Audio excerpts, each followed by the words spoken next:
It's bait day. It's one of my favorite spots. I can't afford sucker minnows all the time, and also sucker minnows die rapidly. So we're gonna come down here and try and get some creek chubs, shiners, shad, whatever kind of, maybe some suckers, but you know, and they still are pretty fragile.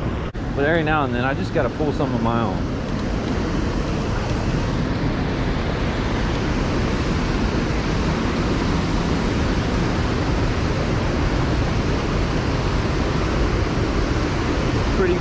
Pretty cool down here. This is where I got pork chop. Oh, I don't think I've introduced pork chop to the show yet.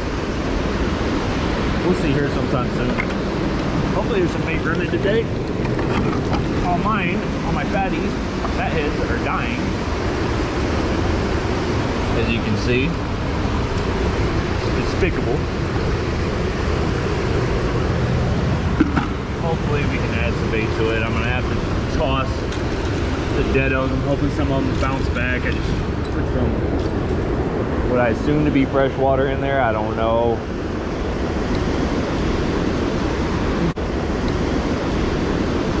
Anytime you add water to your bait, you always gotta consider that maybe the fact that you added foreign water, and that might be the reason why your bait's dying. So, you know, they could all go into shock from this creek water. Well, hopefully we'll come back a little bit. I'm very hopeful.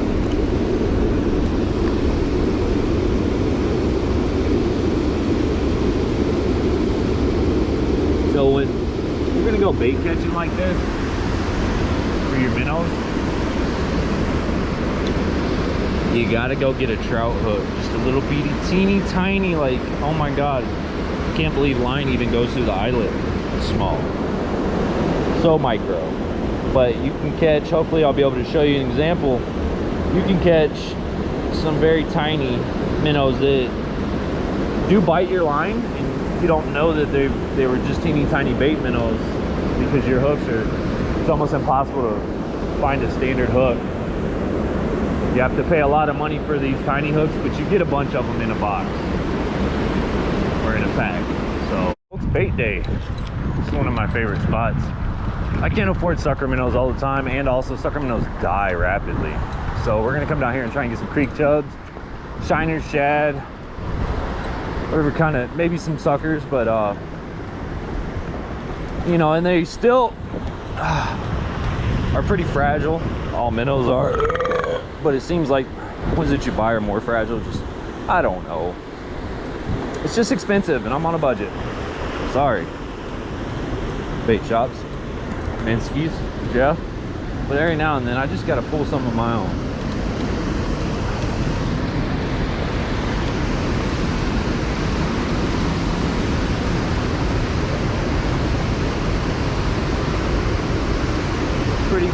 Pretty cool down here. This is where I got pork chop. Oh, I don't think I've introduced pork chop to the show yet. We'll see here sometime soon. Hopefully there's some bait running today. On mine, on my fatties, fatheads that are dying. As you can see, it's despicable. Hopefully we can add some bait to it. I'm gonna have to toss the deados. I'm hoping some of them bounce back. I just put some, what I assume to be, circulate this water. Again, another trick that you can do. So you want to use your scoop so that way when you come out, but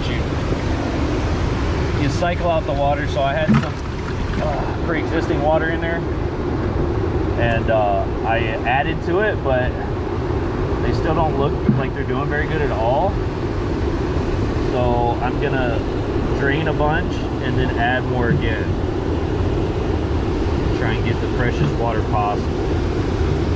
I still see a few that hoping getting fresher water is gonna turn it around for us, but I'm not very convinced. At least the ones that we're catching that are wild here will most likely do pretty well.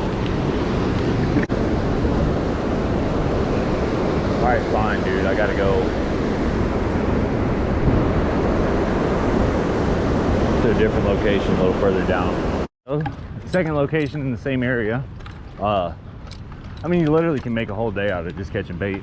And when I can find creek chubs and shad and shiner in big schools, man, I'm just like a little tiny kid again. I'll sit all day and catch shad and shiner and sucker minnows and such. Oh, I see some jumping. We're in the right spot. All right, I'm gonna pause this real quick though, because I gotta take this long sleeve shirt off. It is just too much right now. Good deal. At least I might get one. I need some larger ones, some big bass size ones today. All right. Got my wardrobe adjusted. I just seen minnows jumping. There's gotta be something happening here. Should get at least one good size one. I need just at least one. I don't want to go buy sucker minnows today. I don't want to go spend $5 on freaking sucker minnows. All right, now stuff should be able to see this, because sometimes the bigger shad, shiner, and creek chubs, they don't see that tiny little piece if you put a tiny little piece. So you gotta give them something they can notice.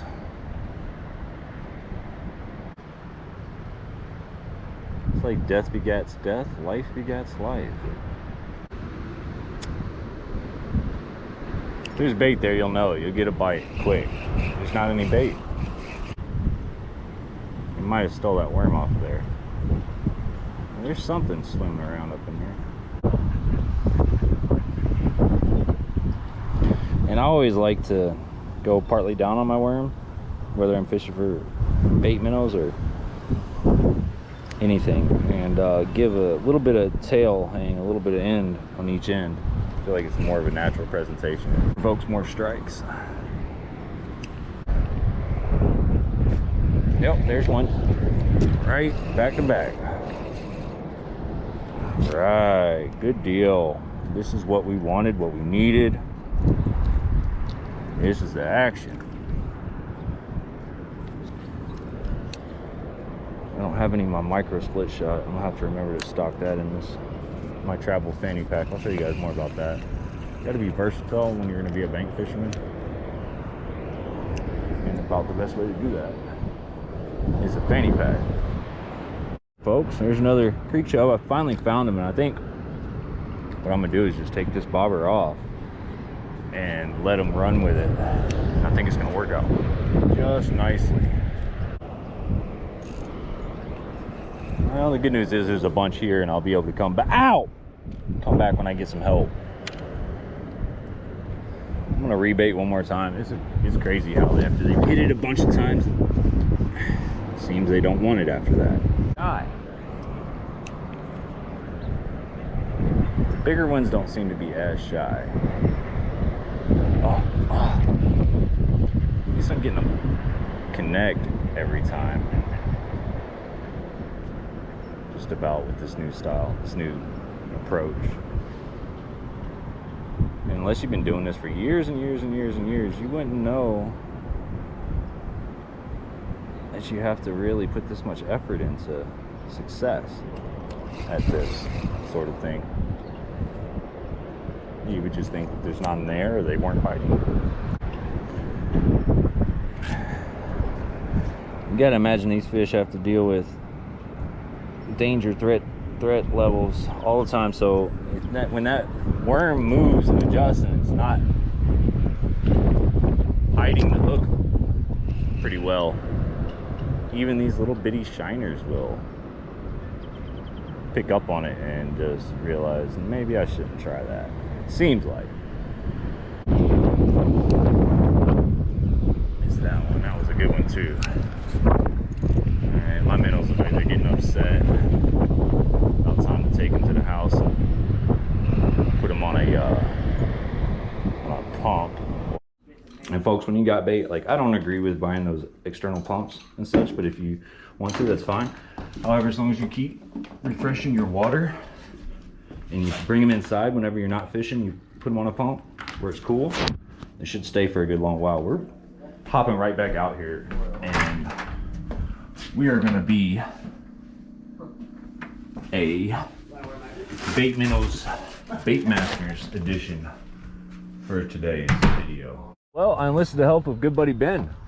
What's up, Ben? All right. I couldn't do it without him today, this thing. Bait Minnow's Bait Masters, baby. And we got, oh, hey Ben, would you mind loading those rods in there for me? Thanks, bud. So we got the seine net. It should be a 20-foot seine, is what they advertised to me. And we got, this is actually Ben's container. It's a really cool container though. I have to buy one myself eventually. And I need to add more weights to this, so we got to pull tight. This is the top, and then drop, and then you pretty much can just stay stationary where you are. All right, so first part of this video you guys seen where I was catching bait with a hook, and you can do that. You don't have to invest in all this and deal with all this kind of craziness, but this is how you get it done. You guys will see. Pretty amazing. We should have all kinds of stuff in here. All right.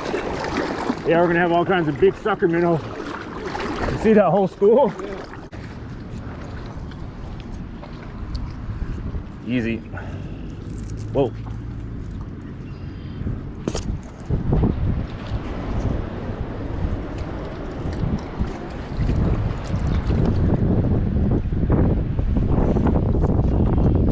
Fire bait right there, bud.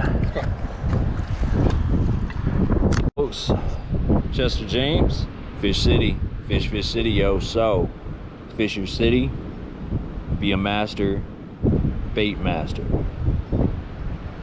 Ciao.